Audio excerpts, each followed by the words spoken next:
So good morning, everyone.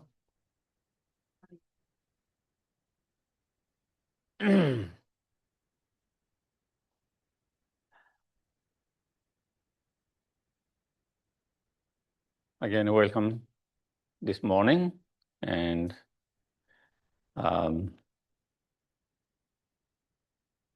another nice, beautiful day. And we will start with, again, like yesterday, with the motivations, trying to have the right motivations. And then we'll start today's discussions, okay?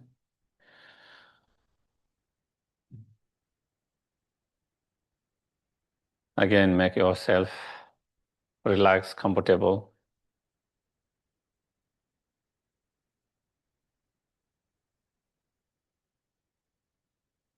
If possible, keep your back straight. It's always helpful to be more alert.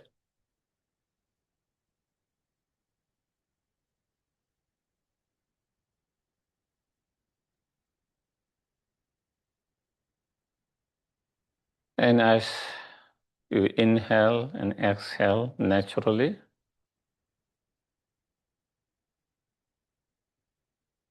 keep your mind or attention with the breath.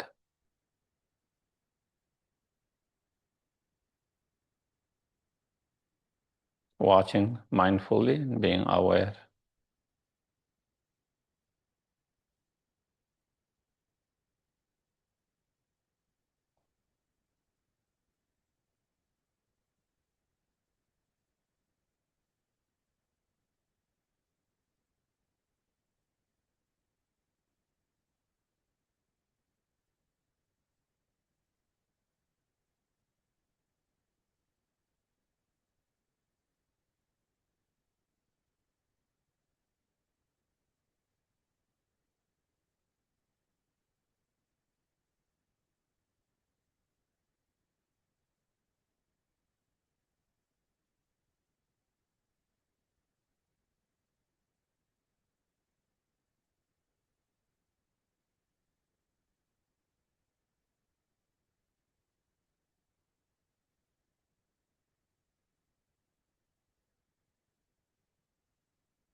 Once your mind has settled down and calm, then we can try to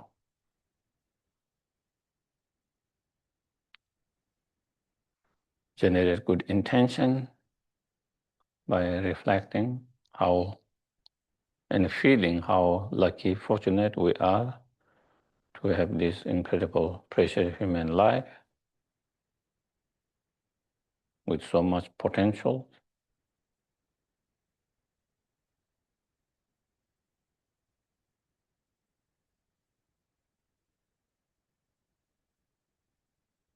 Which is very rare to often.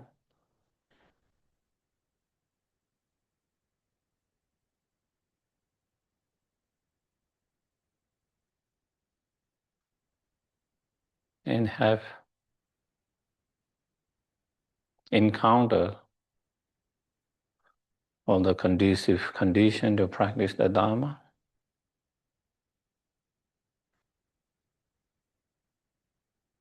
And free from major obstacles.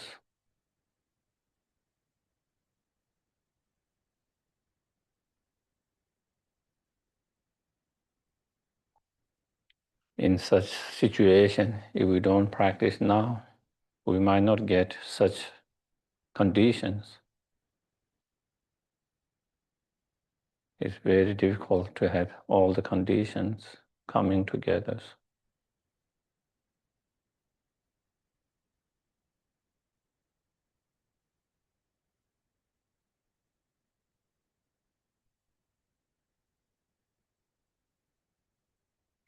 And not only we need to practice the Dharma, we need to practice now without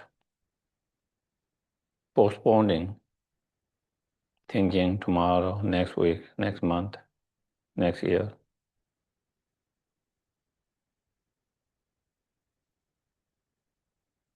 Because for sure the life will come to end one day.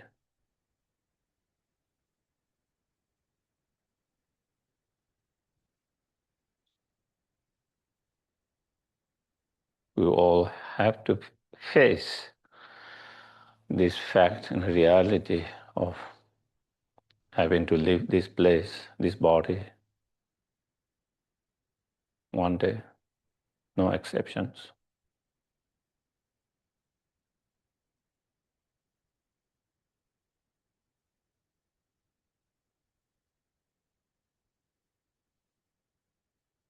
But when is it going to come is so uncertain.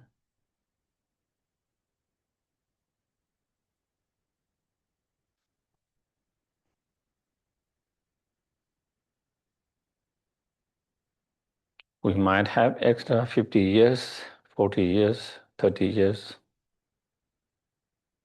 20 years, or maybe not more than 10 years, or less than 5 years. Things can happen in these 5 years, or in this year too.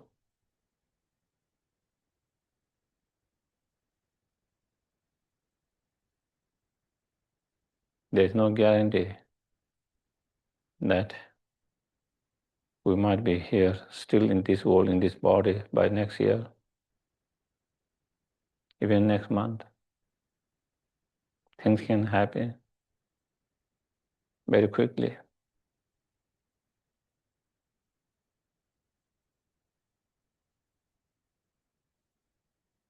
Even in a week,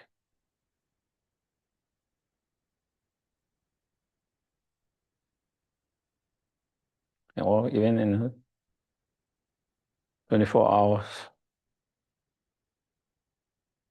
Just within these 24 hours, thousands and hundred thousands of people have died. Many of them unexpectedly, suddenly.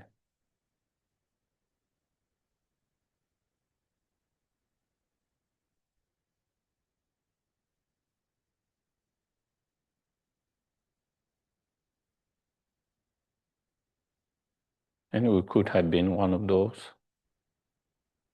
people who lost their life in this 24 hours.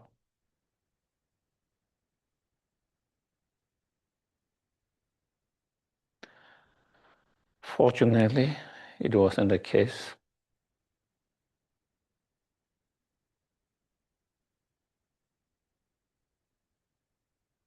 At least we have one more day.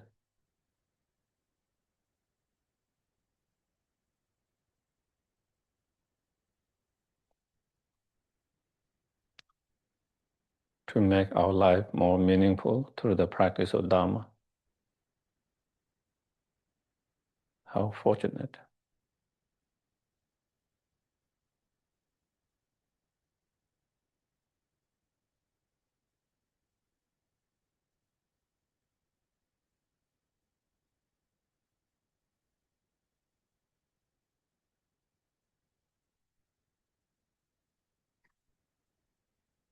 Among those who died suddenly, many of them were much more younger, even younger than us.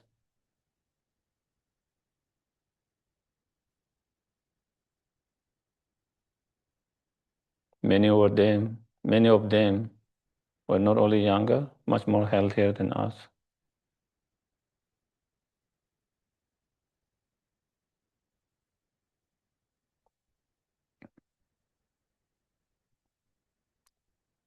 So being healthy and being young doesn't guarantee that we will live more than those who are older and who have illness.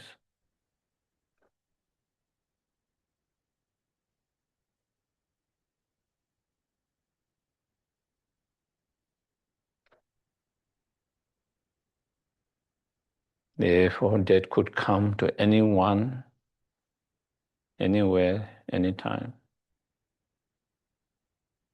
So unpredictable, so uncertain.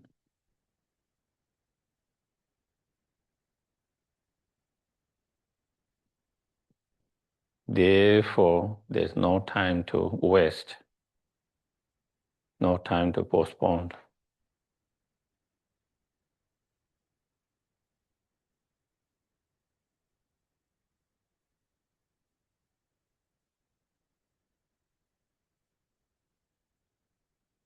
Therefore, I should try to find more time, more energy, more resource to practice as much as possible.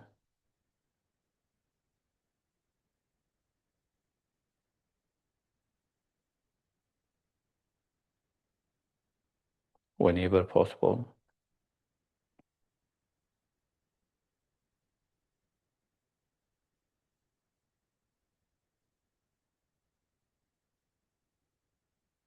It is only through the practice of Dharma,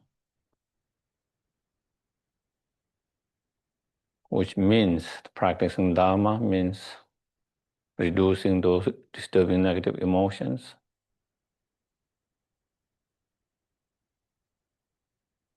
generating and improving those positive emotions with different form of practice, meditation, so on.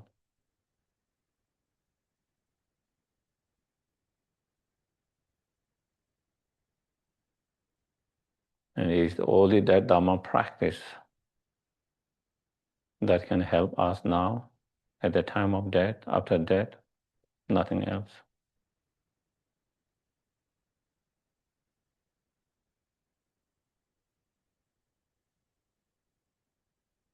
It is only through that Dhamma practice that we can be able to be more help, more benefit, more kind to others.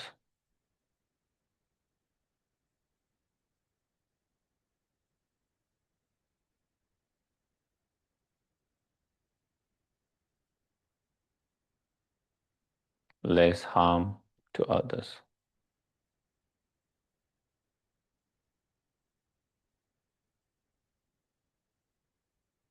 Therefore, there is no options for our own well-being, happiness, and happiness of others other than practice the Dhamma.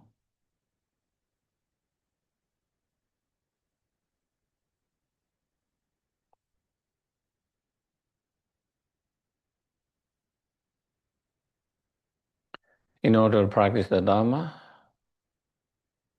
correctly, continuously, we need to continue to learn about those practices,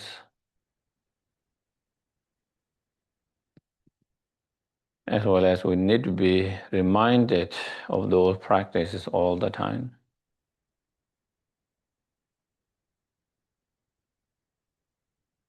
Therefore, I'm going to listen to the talk, engage in discussions, reflection and contemplations.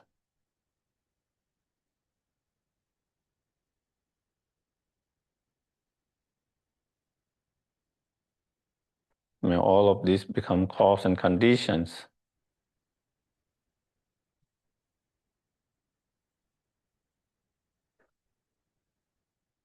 to generate and fully develop true love, compassion, both to the mind and wisdom, realizing the ultimate truth, emptiness.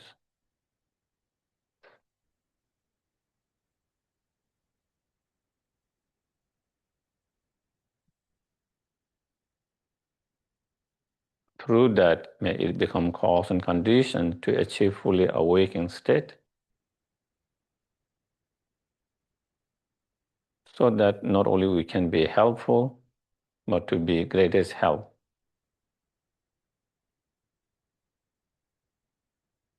And not only to few and some, but to be able to be greatest help to each and every sentient beings.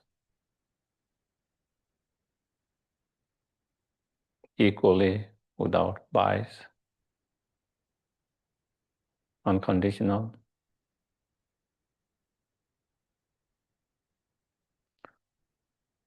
without limitations, is the most skillful way.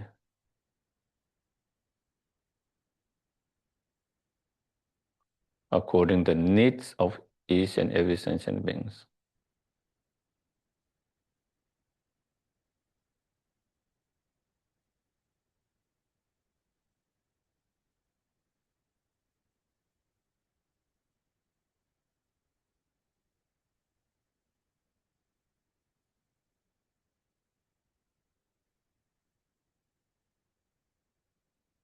Okay, so then we go to the refuge in Bodhicitta, page number 1.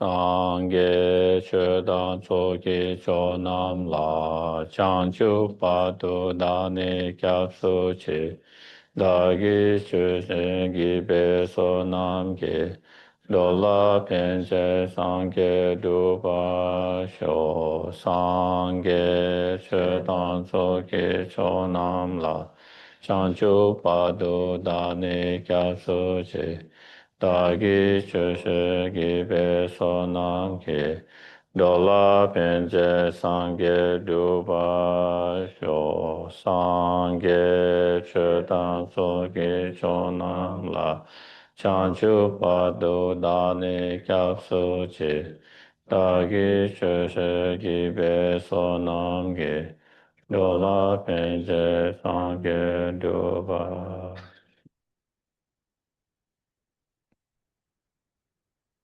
So we have been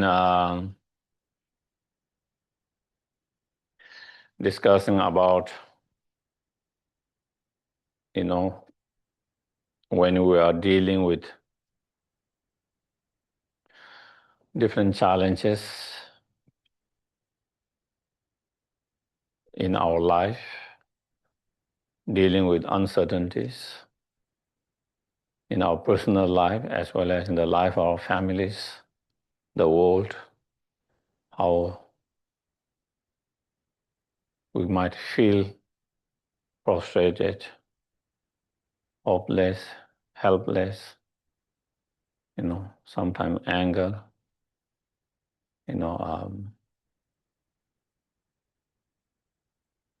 pain, all those different feelings, fear, and so forth.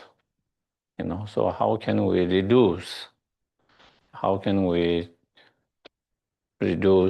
feeling? Because these are part of this uncertainty things. There's something we cannot change because they are impermanent. Impermanent nature, we cannot make it permanent. As much as we want things, the nature of things conditioned phenomena are there always changings. And when there's always changings, then we never know what kind of change is going to come, what kind of change, how it is going to come. This is something is beyond our control. That is very natural. It's just like the weather. You know, we can hope for the best weather. You know, today we're having picnic, okay, and I want the best weather. We can hope, but that is not in our control. You know, it might rain, it might be snow, it might be cold, it can be windy, or it can be nice day.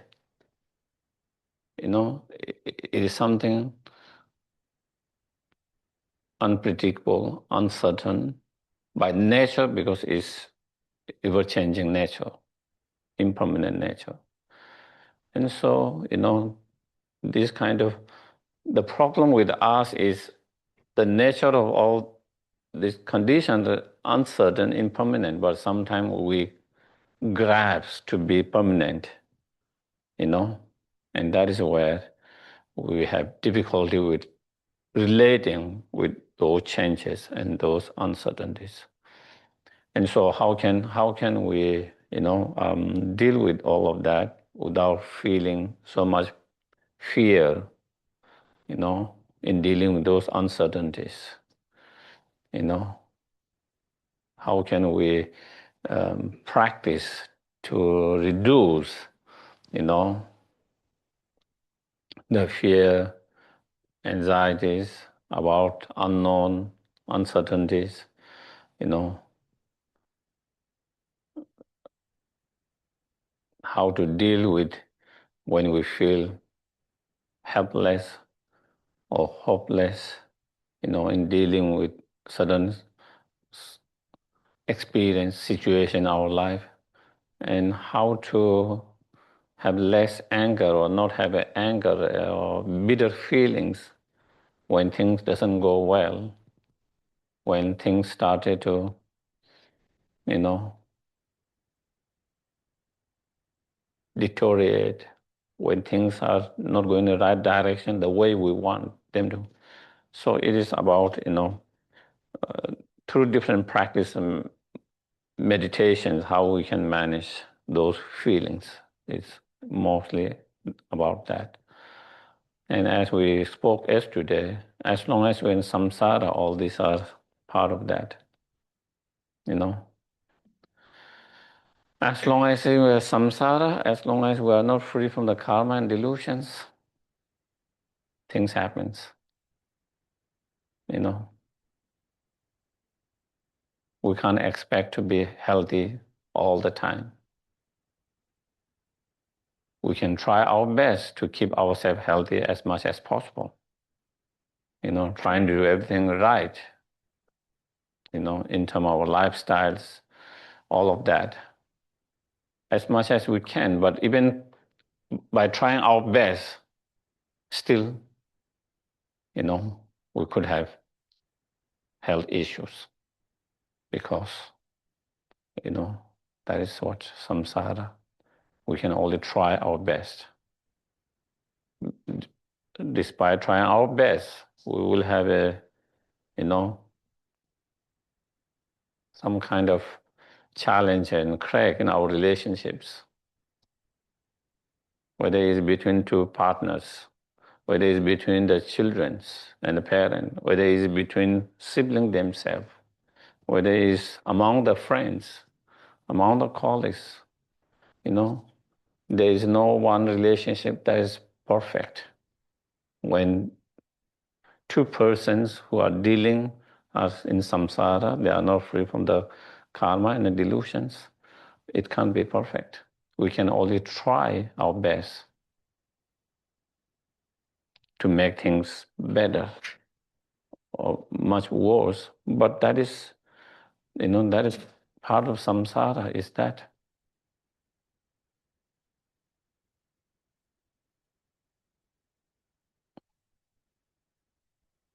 And same with, you know, our our, job, finances situation, and so forth. You can try your best, that's all, but it's not always going to be better and better all the time. It doesn't. There are up and downs, part of that. Even most successful business persons or whoever, even they are up and down. It's not always going up and up and up, you know. And that happens to everyone. That is part of our life.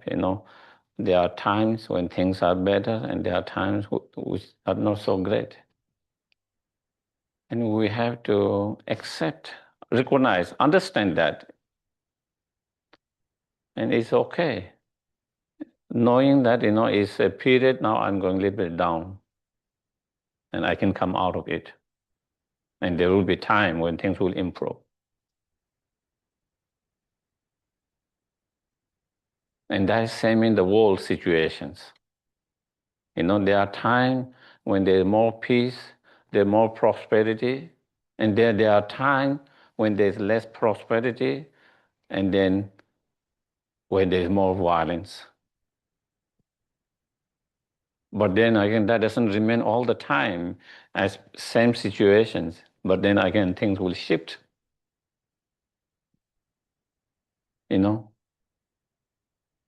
So we cannot expect to be perfect or better and better all the time in samsara. Is expecting the weather, every day to be perfect the way you want. Isn't it? It's not possible. It's very unrealistic. And it's going to be disappointment if you expect that. And if you think that is what it's going to be, the weather will be exactly how you want, day to day, week to week. I want to go hike. It's too hot. I want some clouds, but also sunny, you know. And monsoon, when it is raining time, I expect not to have rain at all because I need to go to picnic, outdoor things. It's you are expecting is very unrealistic expectations.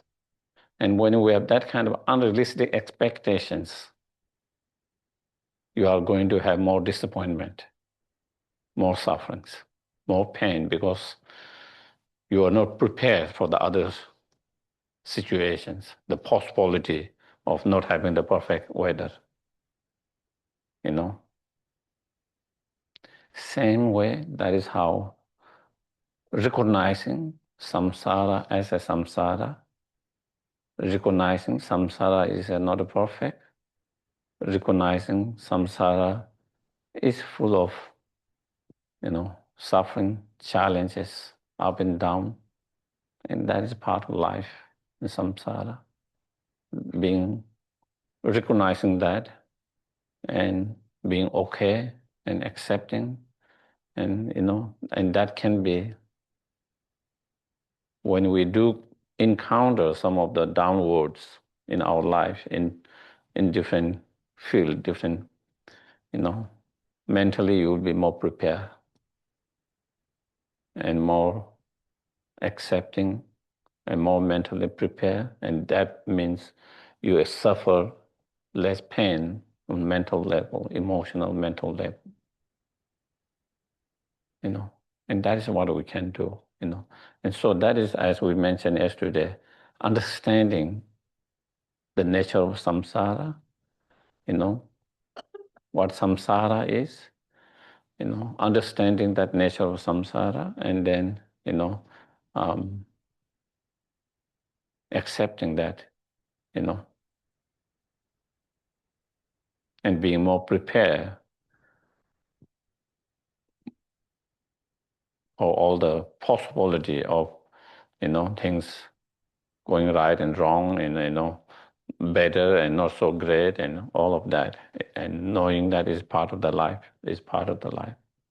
It's not only part of life of yourself, it's the part of everyone's who are in samsara. Sometimes we feel it is in my life that I'm going through so much challenges. Other people's life doesn't seem as much challenging. Other people's life seems so nice, but it's not the case. It's it's like the expression, the other side of the garden look more greener. That's how we always feel. But if you go to the other side of the garden, you find it is not as green as you saw from this side. And same thing, sometimes we feel like that when we are dealing with different challenges, problem.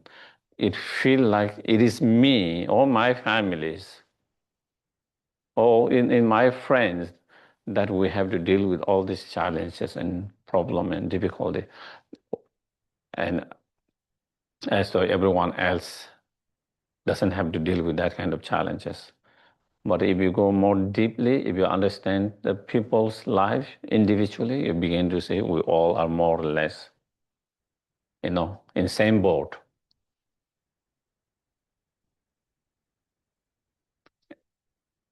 And if you started, if you get to know the person well, and if they started to share their stories, then you begin to see.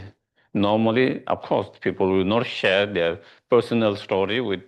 So from outside, it looks like they're just fine, you know, because they don't want to share their personal struggles, personal problem with anyone. But when you get to know the person and when you begin to talk with them, what they are going through in their life, in their families, within their friends, and so on, you begin to see, oh, everyone was dealing some issue, one or another.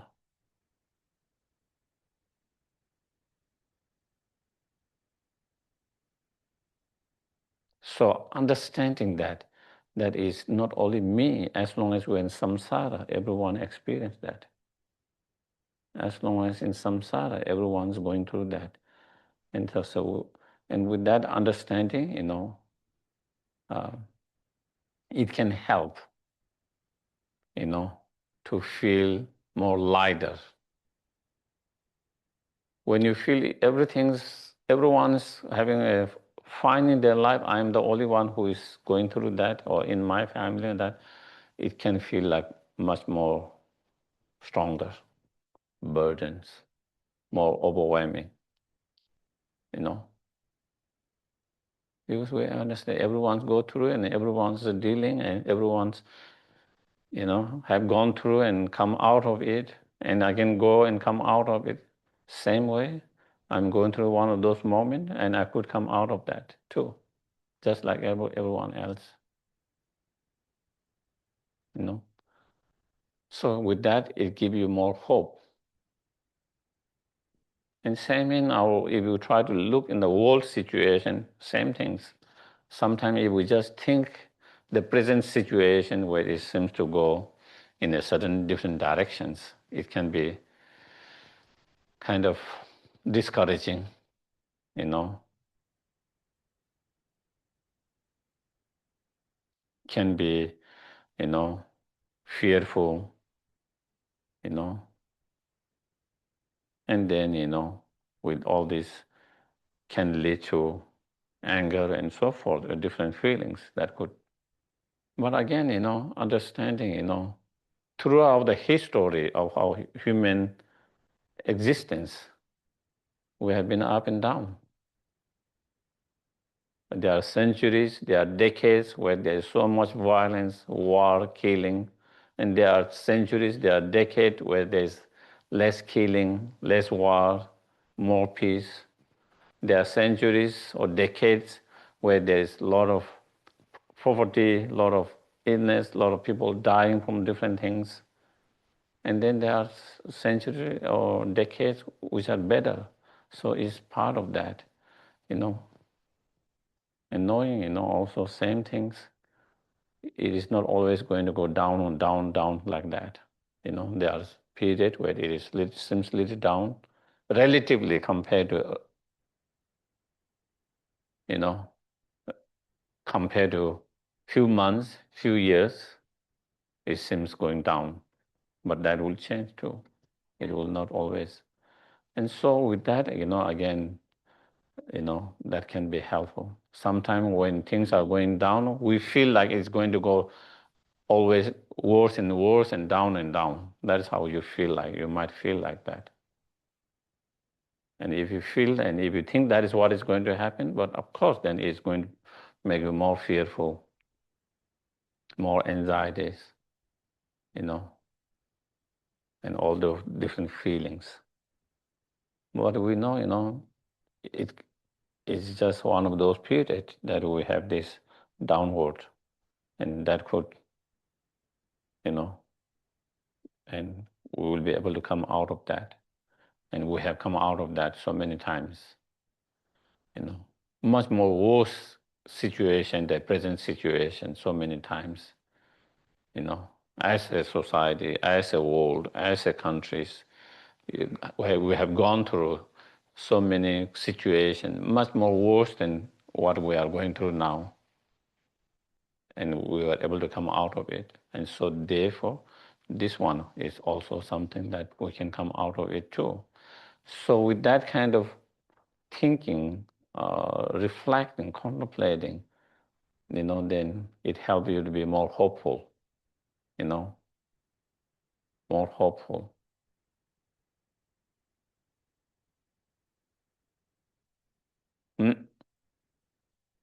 Instead of being hopeless, and leading our mind into very negative and dark state. And we also yesterday spoke about a little bit about the, karma as well, understanding the karma and, trusting in the karma, and with that understanding and trust in karma, not to have too much worry, fear, anxieties, so forth, So we also spoke a little bit about that as well. And the reason why we have all this, we also spoke why, we have so much fear, worry,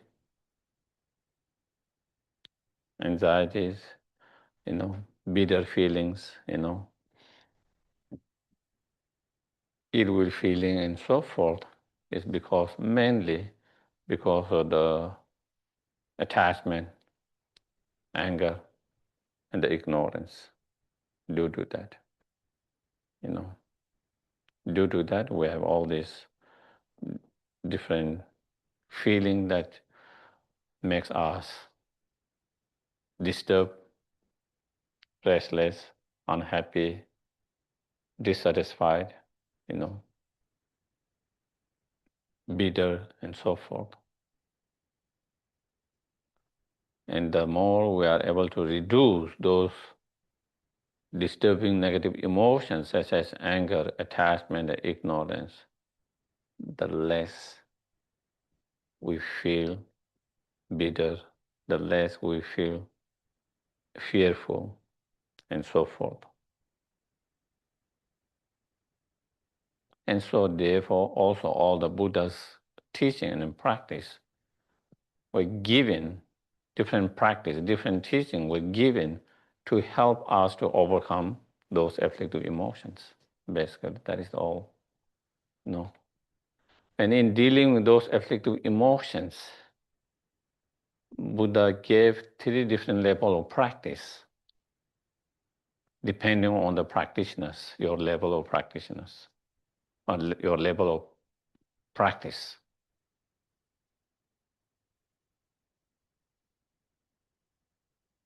For the very beginners, practitioners, or for the very beginners, the best is because you don't have the tools, you don't have the practice, strong practice, the tool to deal with those afflictive emotions. When anger arises, you don't have any tool, strong practice to overcome the anger. When you have strong attachment, you don't have any strong practice or tools to overcome it.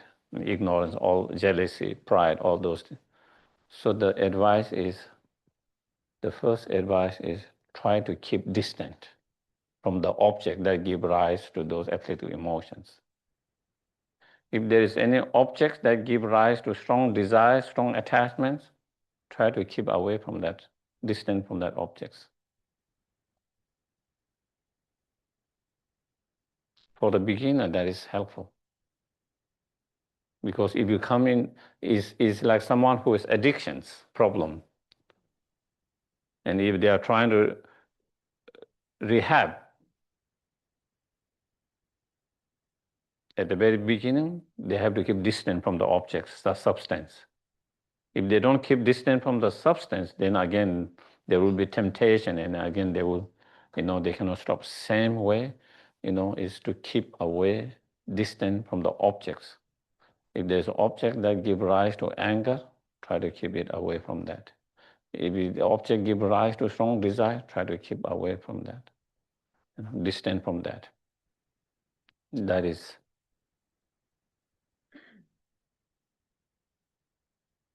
And that practice is the practice of the moral discipline. The moral discipline, all the rules, regulations, all the different precepts, different level of precept, rules, regulation, part of those precepts is to help that, is related with that practice.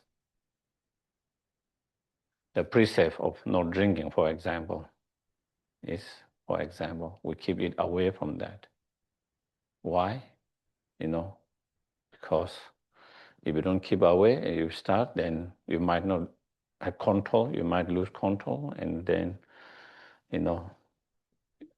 you overdrink it, and then you lose your mind, and then we make a lot of mistakes. We create a lot of problem for ourselves, to others. And a lot of those rules, regulations, precepts related with the lay practitioner, related with the monks, nuns, and within the monks and nuns, different level of the precepts, the vows. All those practice are related with the first level of the practice. Dealing with the afflictive emotions is a way through those precepts to keep distant from those objects. Otherwise,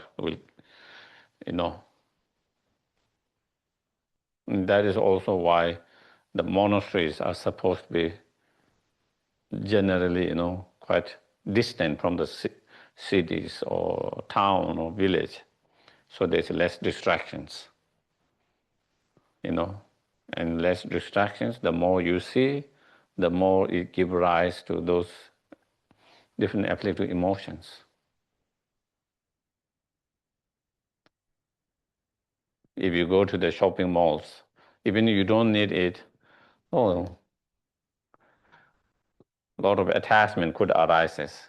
Check it, Before you go to the shopping mall, probably you don't feel like you need anything. But once you go, that is nice.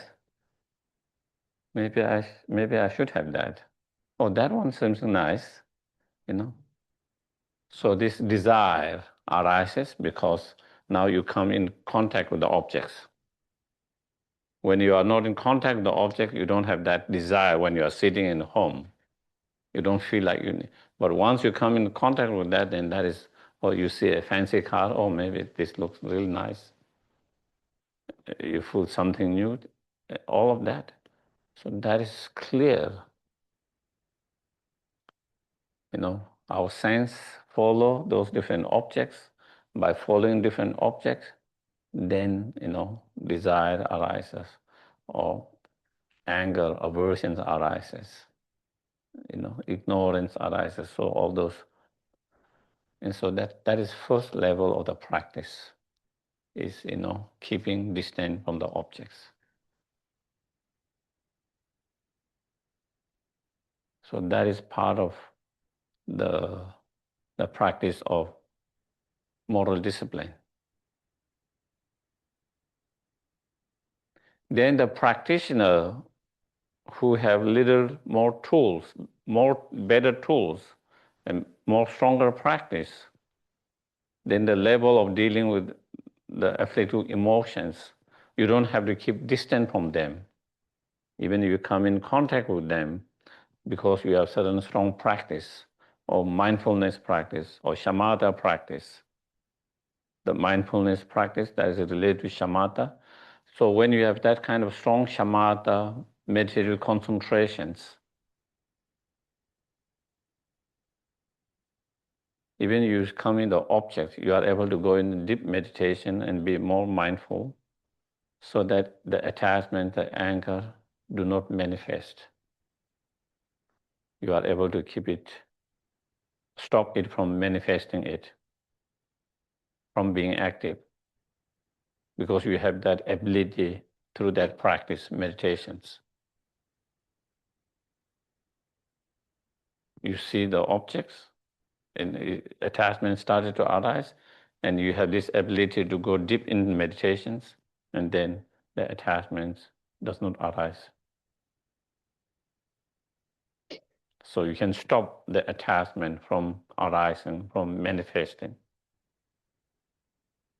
So in this, then your level of practice has improved, that now you can kind of, you have certain tools, practice meditations.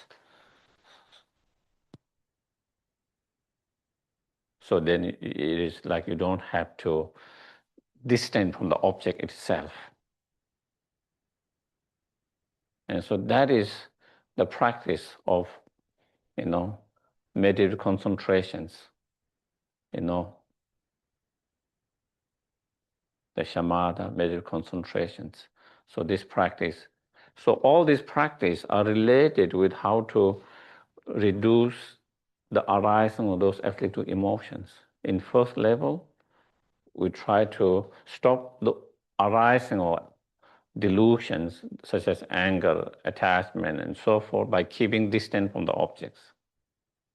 Second level, as you practice, is when you have that level of practice, then you don't have to keep distant from there, because you have the tools, the practice, the meditations, such as the shamatha or strong mindfulness meditation, that does, with that, then it doesn't allow, those afflictive emotions to arise so easily. And you can kind of manage, you can stop them from manifesting arisings by that meditations. But still, the afflictive emotions are still there. It hasn't totally gone. It is that you stop shaking. It's like, there's a dirt in the water. Normally we shake, the water becomes very dirt. With that practice, it's like, you stop shaking it. So the dirt sink down. So it's not manifesting. So you see the clarity of water on the top. But the dirt is still there, So that is the third level of the meditations on the wisdom, the practice of the wisdom, And then is not only is not stopping in the second level, through your meditation technique, it stops from manifesting or arising of that.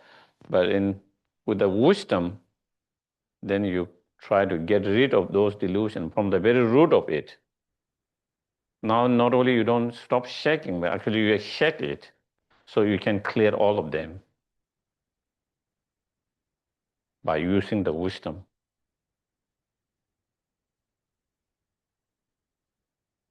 Special insight. And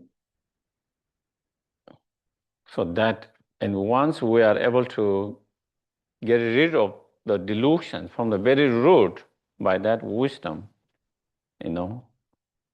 then even when you encounter the conditions normally that give rise to the attachment, it doesn't. Even you encounter those objects normally that give rise to delusion, it doesn't give anymore.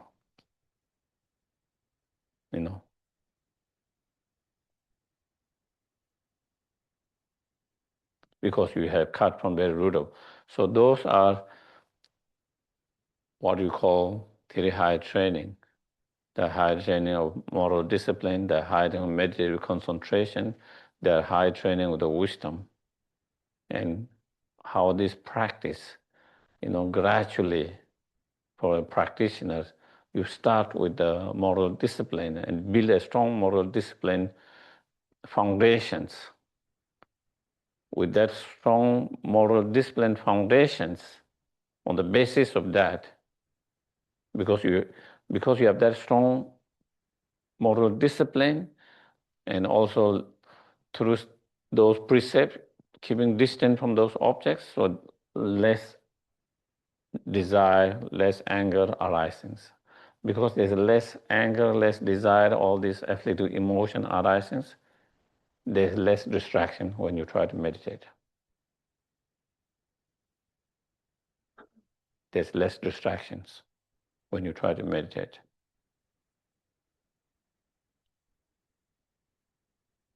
And if you have less distractions, it's more easy to have meditative concentration, shamatha, to develop that practice. The reason why we struggle to have that kind of meditative concentration or shamatha is because there's too much distraction on mental level, because too many thoughts. And a lot of those thoughts are because of the attachment, desires, and so forth, mostly sometimes by anger and different negative emotions and thoughts. And so because of those practice with strong moral discipline and the precepts which are, the keeping those precepts which are part of those moral discipline practice, through that you have less distractions,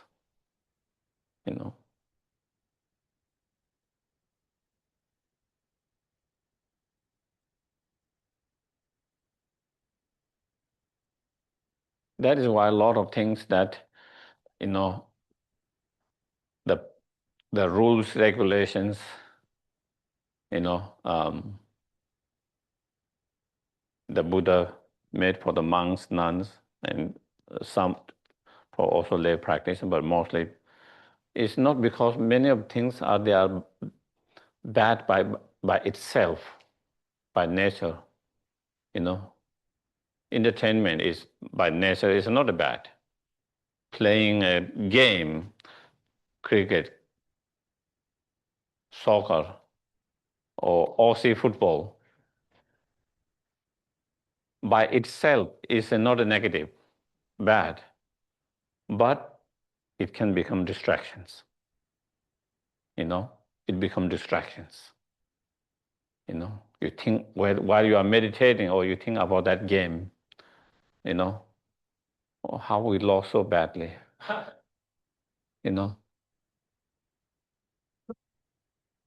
oh, he didn't bowl well, or he didn't bat well, he shouldn't have used that shot. He should be more patient. So all this because you went to game and something like that. And so that kind of thought come, and that can be distractions, for example. And therefore, there is a lot of precepts are to help. It's not because by nature they are negative or bad. All of these are by nature, they are not bad. But they become cause of distraction for someone who doesn't have strong practice. And therefore, that is why all this, there are so many rules like that, precepts like that. And so to build up that kind of, with the less distractions, then you are supposed to meditate more. And with the less distraction, when you meditate, then you are more likely to develop higher level of concentrations, such as shamatha. And when you have strong shamatha, that kind of meditative concentration, then you use that shamatha as a tool to develop the wisdom vipassana, the special insight. And it is the special insight, the wisdom realizing emptiness, which is the main antidote that can destroy all this afflictive emotion, all this disturbing negative emotion from the very root of it. And when one is able to cut all this afflictive emotion from the very root of it by that wisdom through the support of shamatha and the foundation of moral discipline, and when you are free from that, and that is when one achieves nirvana, one achieves nirvana, free from the samsara, free from all the problems, sufferings. And then there is no more fear, no more worry, there is no more anxiety. Even though the world doesn't change, the uncertainty is still there, but you have no fear, no worry, no anxiety, no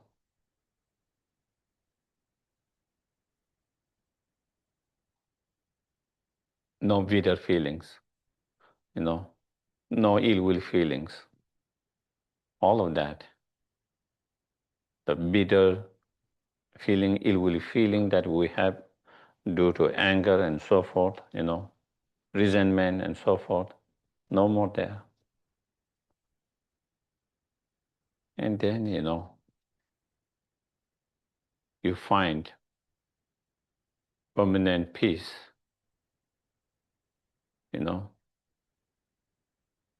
unlike like the temporary peace sometimes we have at the moment, very, very transitory, where it does not last for long. But once that, then you find, lasting, permanent peace, joy and happiness. So that is also when you talk about six perfections, those three are part of the practice of perfections, Moral discipline is part of the second paramita. Meditative concentration, shamatha is part of the fifth paramita, and the wisdom is the sixth paramita. Of course, there is a difference in terms of moral discipline, paramita in bodhisattva. Then the motivations is always the bodhicitta. That practice is supported, accompanied by the bodhicitta mind. And not only you try to practice the moral discipline, to refrain from any of those harmful actions, but also, you try to refrain from the selfish attitude as well. And that is one of the main training in moral discipline of the bodhisattvas. In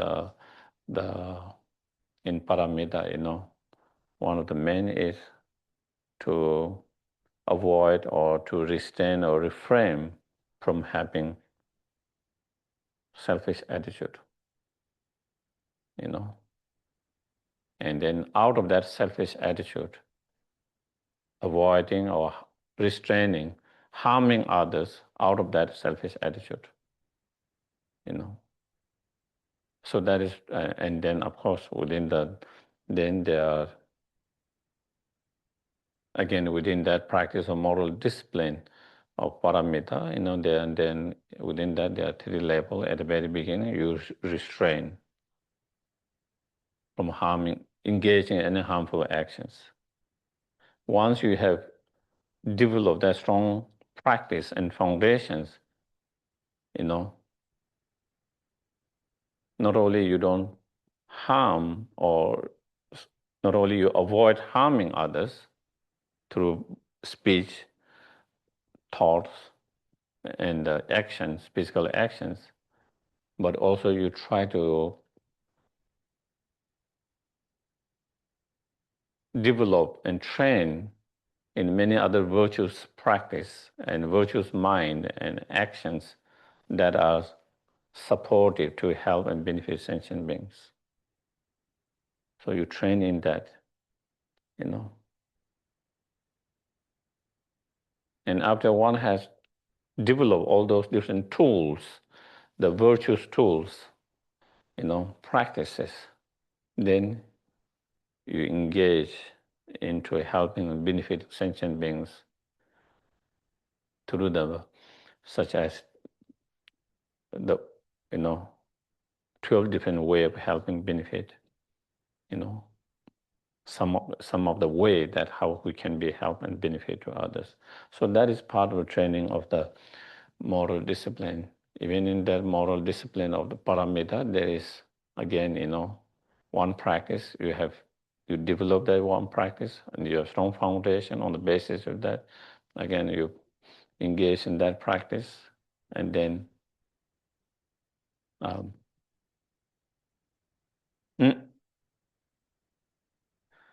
and when it would come to the meditative concentration, shamatha and wisdom, more or less,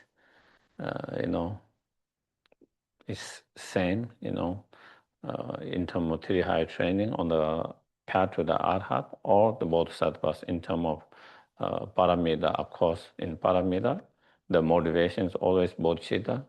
Those practices need to be supported by the bodhicitta mind in order to become paramitas. There is that part for sure. Otherwise, the general training is similar, except also in the wisdom. In some of the commentaries, they says, the bodhisattva's wisdom relies on emptiness is more stronger in a sense that they use hundreds of different reasoning logic to have that realizations. Much more reasoning logic. There's called hundreds of different reasoning logic. So when you use so many different reasoning logic to have that understanding, then the understanding become much more stronger because of there's much more to support that in that way. And then other than that, I think it's more or less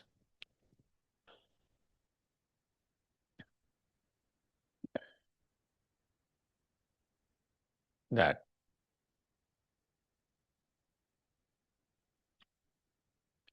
And again, in dealing with those different emotions that we talk about, fear, worry, one of the practice that can be helpful, beneficial, and powerful, that again, the great Shantideva, one of the great Indian masters, 7th, 8th centuries, in his writing, Guides the Both of Way of Life, there's one verse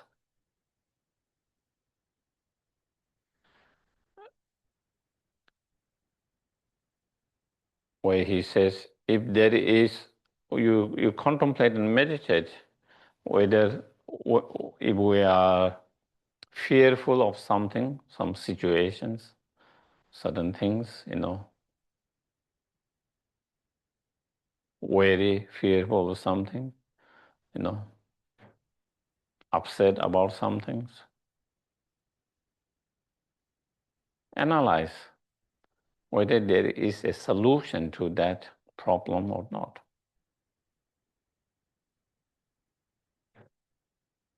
If there is a solution or remedy to that problem, why be so fearful? Why worry so much? Because there's a solution to that problems. It can be fixed. There's a remedy, solution to the problems. So why worry about it? Try to fix it because it can be fixed.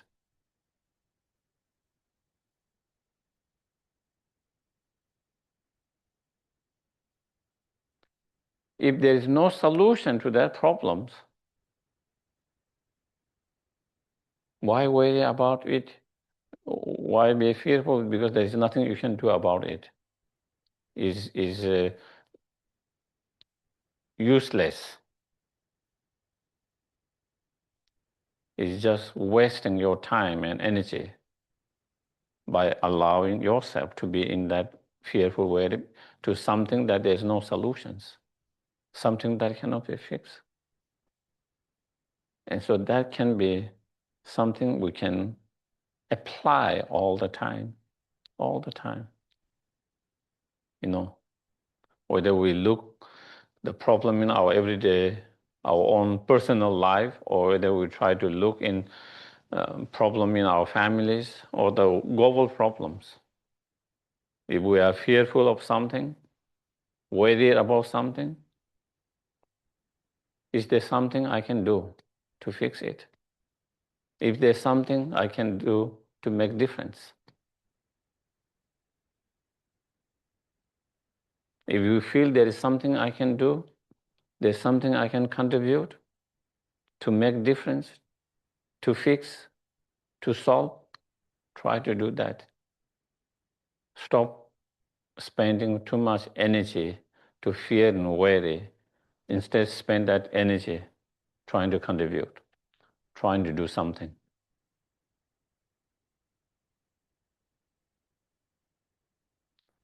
At the moment, we spend so much energy by being in that state of fear, worry, all of that, but we don't spend that time, that energy to try to make difference or try to change. So his advice is if you feel after analyzing, oh, I can do something, I can contribute, I can do something to contribute, to fix, to improve, then stop waiting that, try to give that energy and the time by doing something. Then your energy and time is being used very well and become meaningful, not wasted.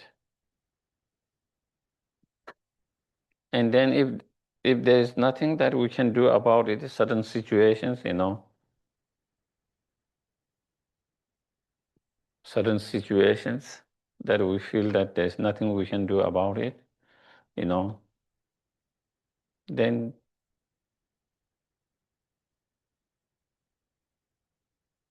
then why even think about it, worry about it, fearful about it, because there is nothing you can do about it. So we learn to not to give ourselves thinking too much about that. No point in thinking too much about that, because there is nothing we can do about it, nothing we can fix.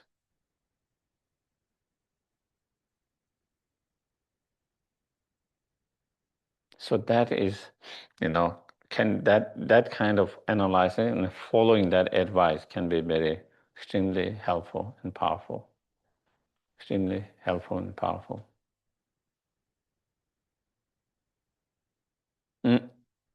Remembering that advice of the Shantideva, and there, trying to apply as much as possible, can be very, very helpful and powerful.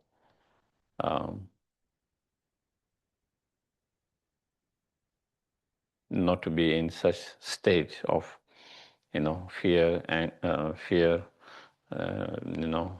worry and so forth. And we can apply that same to anger as well. This Shantideva, this one, and then there is another great Indian master, Chandrakirti, in his supplement to the middle way, where he says, if you are angry with something that has happened in the past, when you are upset and angry with something that has been in the past, he says, and analyze,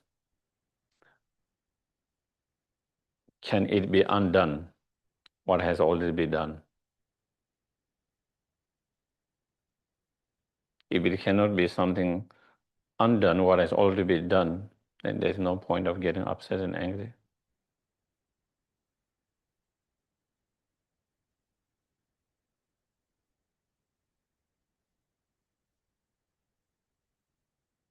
By getting angry, if the damage or the harm that is done can be fixed, if it can be undone, then at least there is some reason to be upset and angry because it leads to something positive.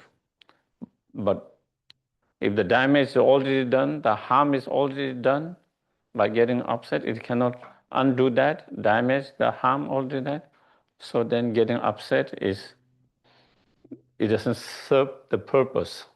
It only harms you, hurts you. That is all it does.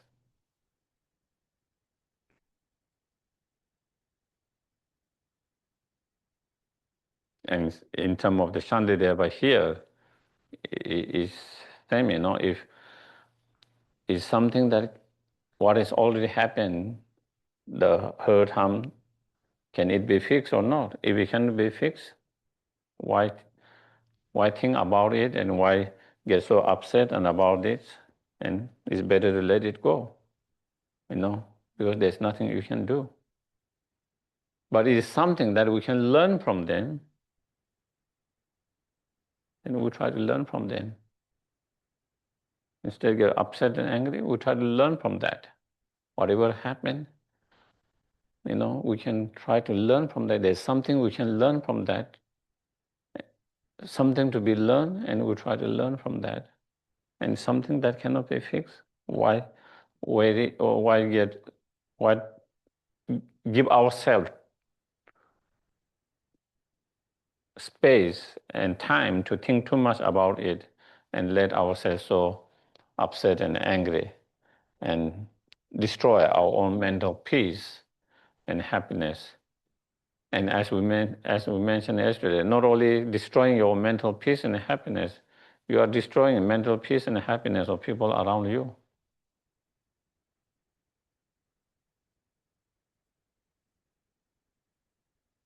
When someone is upset and angry, nobody wants to be around that.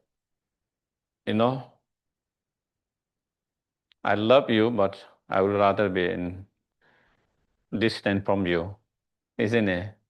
I care about you, I love you, and I understand you why you are upset, but I don't want to be here at the moment. You know, I don't feel safe, I don't feel secure, I don't feel good energy here. You know, it makes my mind disturbed, agitated. You know, that is how.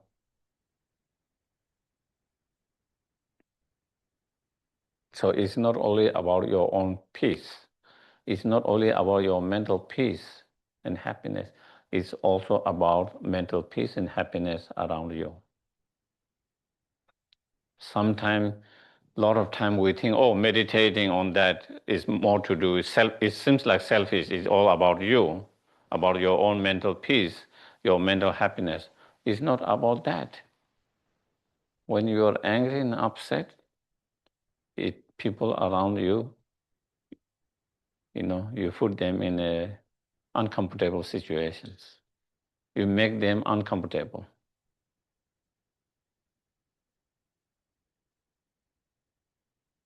On other, when we have more inner peace, joy, happiness, compassion, even if you don't do anything, you make everyone around you calm, peaceful, able to.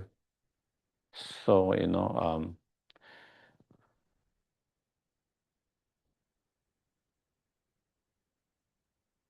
so yeah, those, um,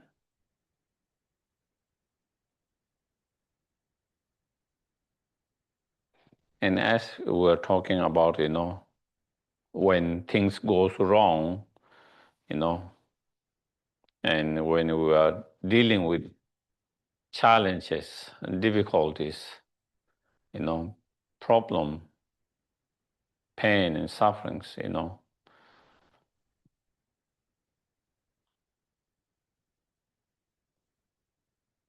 not being able to handle them, you know. then it can give rise to a lot of also, resentment, anger, hatred, all these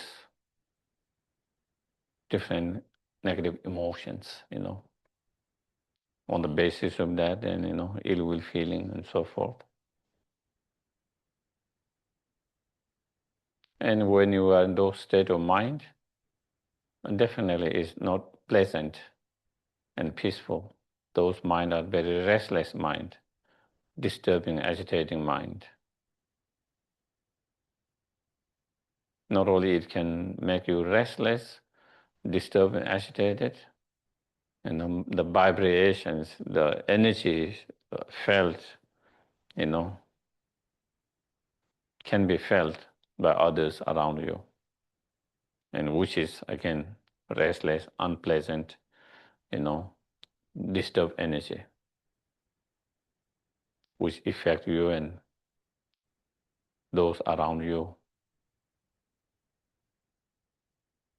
And if we don't take control of it, if we don't manage it, if we don't try to work with that, then you can be very you can engage in very destructive actions that can harm other persons, sometimes even taking their lives.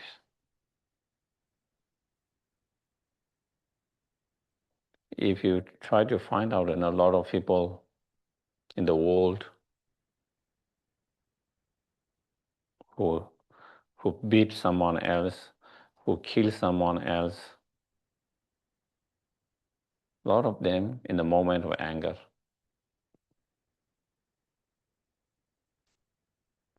Many of them, or some of them, are built over the time frustrations and anger because they believe,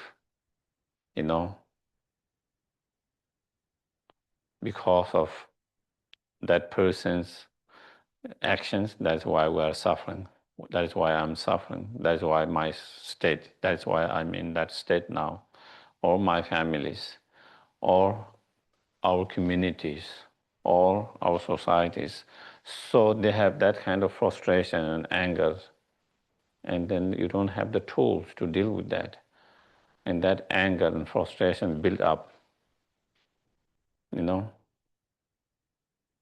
over the days, weeks, months, and years. And then even a nice, normally very kind, nice person, then they started to have this kind of mind of having a weapon and shoot them and blow up. It's not because they are very bad persons. Some of them can be very kind persons. But because of that anger, explosions of those anger, hatred, that has been built, and because you didn't take care of those emotions, either maybe you didn't know how to take care of them, or you didn't pay attention, or you don't know about, or you don't have tools to do that, and then that is how. And we see that a lot in the world. And some of them are not built in that way. Some of them at the moment of anger. You get in quarrel, argument, and in that moment you have strong anger, and you cannot control the anger, and then in that moment, you harm someone, you hurt someone. In worst scenario, you kill someone. These are result of the anger, hatred. So that is how harmful it can be for you and harmful for others. And when that such things happens, sometimes the action you took is to protect you and your family and your society, but the result is the opposite. Then the whole others started to dislike you, your families, your societies. So you didn't help your society. You make your society more vulnerable by your actions, such actions. Put them more in danger.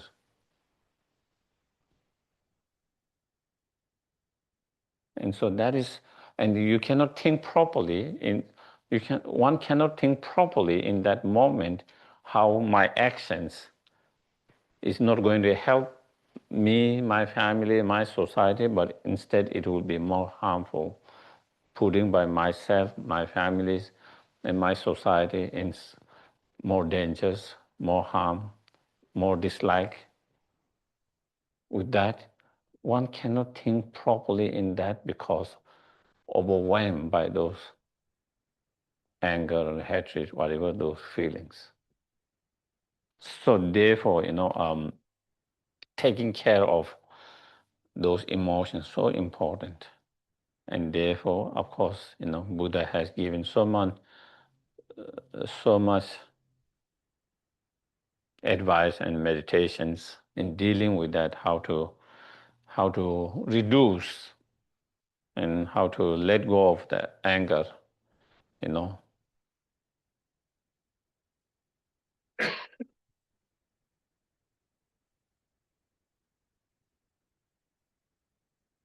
And through the practice of patience, you know, through the practice of patience, we let go of the anger, hatred, ill will feeling, resentment, all of that, all those disturbing negative emotions. As Buddha explained in one of the sutras, the sooner you are able to let go of the anger, the better it is for you. The more you hold that anger, the more it hurts you, harms you, burn you. And he give example, is a hot boiling rock.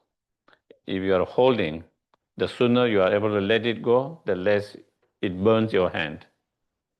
The longer you hold on that, the more it will burn your hand. Same with the anger and hatred is same. The sooner we are able to let it go, the less damage, less harm is done, less sufferings. The more longer we hold, the more space we give, then more harm, damage is done. And so therefore, trying to let it go.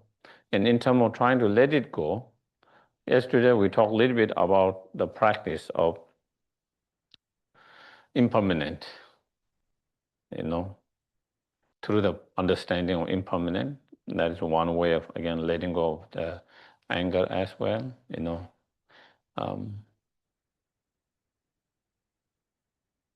and then, there are many other meditation practice, of the patience.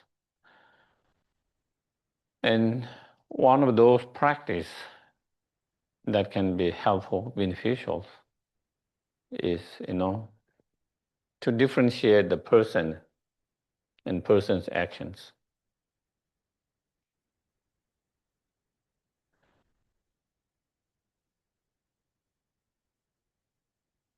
One of another great Indian masters, Aryadeva,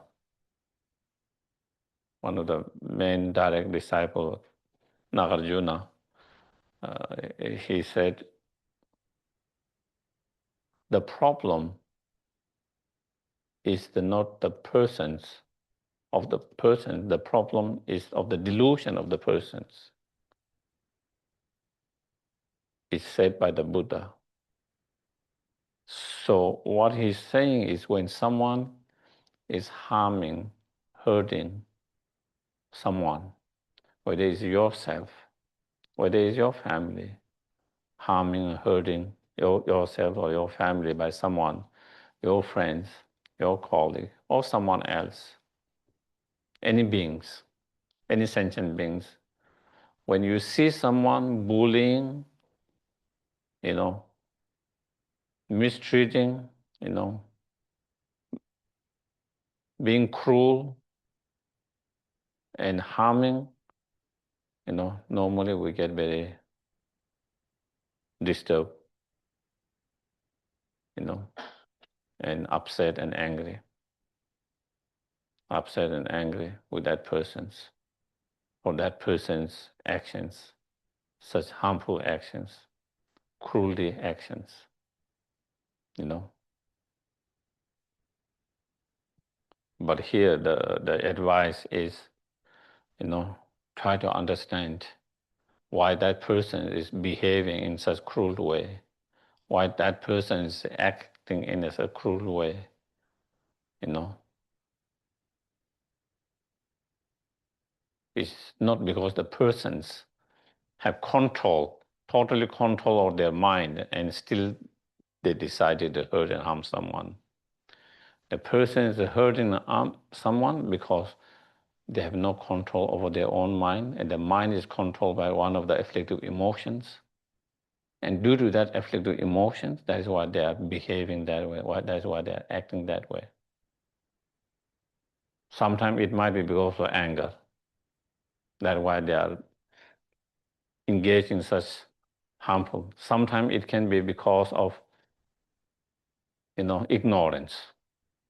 Sometimes it can be because of greediness. Sometimes it can be because of jealousy. So when someone is misbehaving or mistreating someone else, when someone is engaged in such a cruel, harmful action to someone else, why do they act that way? Why do they act that way? That is the question we have to ask. Why?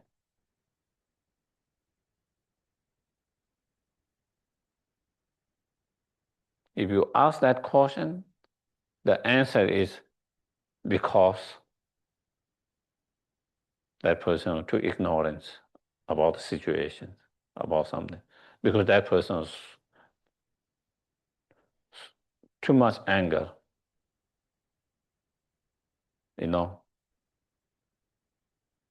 or because that person too jealous, or because that person is too greedy. So if you see, it's due to one of those afflictive emotions that arise very strongly, and that strong afflictive emotion take over the person. That person become like the blind, and then they act on those afflictive emotions. And so therefore, the problem is that afflictive emotion of that person's more than the person itself. That person's is like a remote, the delusion, that person's like the remote control of that person's.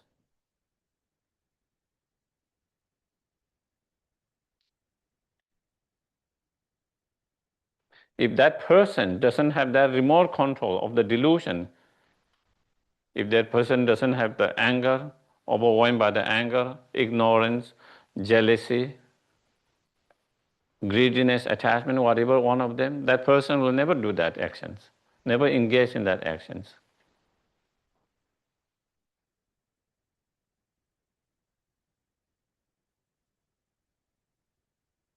If someone is acting because of anger, is it that he or she is acting with anger, even though they have total control over their anger? No.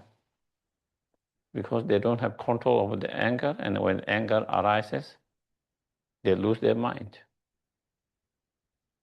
They don't have control over their greediness, and when those greediness arises due to certain cause and conditions strongly, they cannot stop it. When jealousy arises, they are unable to stop it. They have no control over that.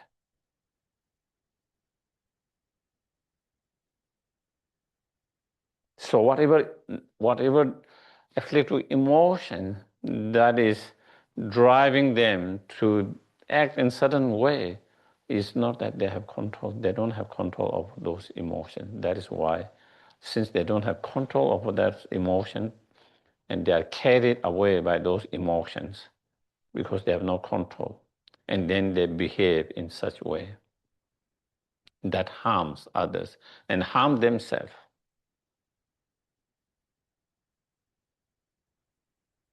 Some directly, some indirectly, you know. So therefore, by understanding that, through understanding, then we don't get upset to the person. Instead, we feel compassion with that person. The person is behaving that because he or she has no control over that. He or she is being forced to act that way. Forced by whom? By their own afflictive emotions. And because that person has been forced by those afflictive emotions, therefore this person is creating so much negative karma, which they will experience consequences in the future. So,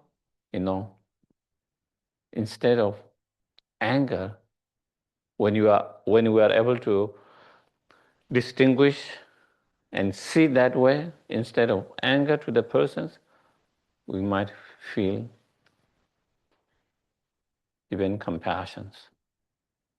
Even compassions. It's possible to feel even compassion when you really deeply understand and that in that way. Okay, so I think whether we understand or that, but I think the food seems most important.